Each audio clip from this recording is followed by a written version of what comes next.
Welcome to Telangana వెలుగు. నేను మీ రాజు. So channel ని ఇప్పటి వరకు ఆదరిస్తున్నటువంటి అందరికీ పేరు పేరున ధన్యవాదాలు. అలాగే ఛానల్ ఇప్పటి వరకు సబ్స్క్రైబ్ చేసుకున్న వాళ్ళు దయచేసి ఛానల్ ని సబ్స్క్రైబ్ చేసుకోవాల్సిందిగా తెలంగాణ వెలుగు టీం నుంచి మందరి రిక్వెస్ట్ అని చెప్పేసి కూడా చెప్పుకుంటున్నాం. సో ఈరోజు చూసుకున్నట్టయితే కేసీఆర్ రేపు అటెండ్ అవుతారా లేదా అన్నది క్వశ్చన్ మార్క్. సో 5వ తారీఖు నాడే కేసీఆర్ గారు అటెండ్ అవ్వాల్సిన విషయం. కాళేశ్వరం పైన ఇప్పటికే బీఆర్కే ఆఫీస్ లో మొదటగా ఈటెల రాజేందర్ గారు అటెండ్ అయ్యారు. తర్వాత హరీష్ రావు గారు అటెండ్ అవ్వడం అనేది జరిగింది. సో ఇప్పుడు కేసీఆర్ రేపు ఏం చెప్పబోతున్నారు అన్నది ఘోష్ కమిటీ విచారించే అవకాశాలు ఉన్నాయి. మరి ఘోష్ కమిటీ ముందు కేసీఆర్ రేపు హాజరు అవుతున్నారు. ఇప్పటికే నేను హాజరవుతా అని చెప్పేసి కూడా ప్రకటించారు. 5వ తారీఖు హాజరు కావాల్సి ఉండే 5వ తారీఖు వద్ద నేను 11వ తేదీ నాడు అటెండ్ అవుతా అని చెప్పేసి కేసీఆర్ గారు లేఖ రాశారు.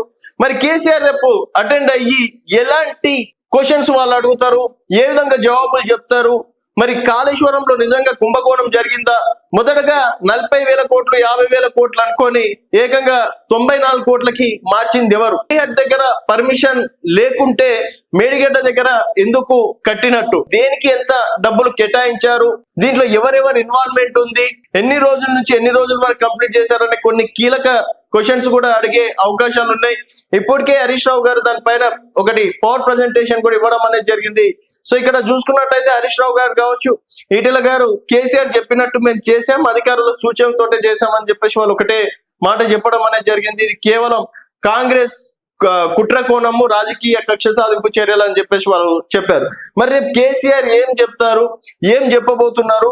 సో మొదటగా బీఆర్ఎస్ ఆఫీస్ నుంచి బీఆర్కే ఆఫీస్ కి వెళ్తారని చెప్పేసి కూడా చెప్పారు. సో కాకుండా డైరెక్ట్ గా అంటే ఫామ్ హౌస్ నుంచి బీఆర్కే భవన్ కి, ఆ తర్వాత నందినగర్ హిల్స్ కి వెళ్లే అవకాశాలు ఉన్నట్టు కూడా బీఆర్ఎస్ వర్గీయులు చెప్తున్నటువంటి మాట. ఇప్పటికే వేలాది మంది అక్కడ చేరుకునే అవకాశం ఉంది. రేపు కేసీఆర్ ఏం చెప్పబోతున్నారు అన్నది అంటే రాజకీయాల్లో హాట్ టాపిక్. మరి రాజకీయంగా ఎవరన్నా విమర్శిస్తారా, లేకపోతే దానిపైన ఒక క్లారిటీ తెచ్చే అవకాశం ఉందా?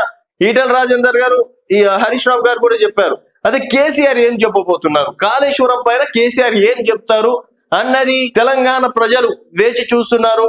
మరి రేపు బీఆర్కే ఆఫీస్ లో ఏం జరగబోతుంది, వాళ్ళు అడిగే క్వశ్చన్లు ఇవే ఉంటాయి అన్నట్టు కూడా కొంతమంది అంటున్నారు. మరి కేసీఆర్ మాత్రం ఒకటే చెప్పే అవకాశం ఉంది. తుమ్మడిహెడ్ దగ్గర ట్రై చేసినాం, వర్కౌట్ కాలేదు, మేడిగడ్డ దగ్గరికి మార్చాల్సి వచ్చింది, మేము వచ్చినప్పుడు ఎన్ని పంప్ సెట్లకి అంటే ఎన్ని క్యూసెట్ల నీళ్ళు ఇచ్చినాము, ఎన్ని లక్షల మంది రైతులు బాగుపడ్డారు అనే విషయాలపైన కీలకంగా మాట్లాడే అవకాశం ఉంది.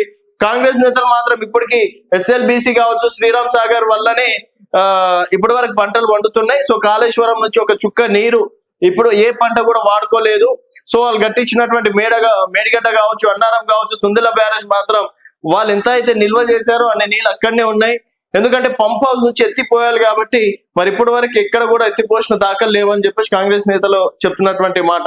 మరి దీనిపైన రేపు కేసీఆర్ ఏం చెప్పబోతున్నారు అనేది వేచి చూడాల్సిన విషయం. మరి ఇది రాజకీయ కక్ష సాధింపు చర్యనా, నిజంగా బీఆర్ఎస్ దీంట్లో అవినీతి చేసిందని అనుకుంటున్నారా అనేది మీ అభిప్రాయాల కింద కామెంట్ రూపంలో తెలియజేయండి. చూస్తూనే ఉండండి తెలంగాణ వెలుగు.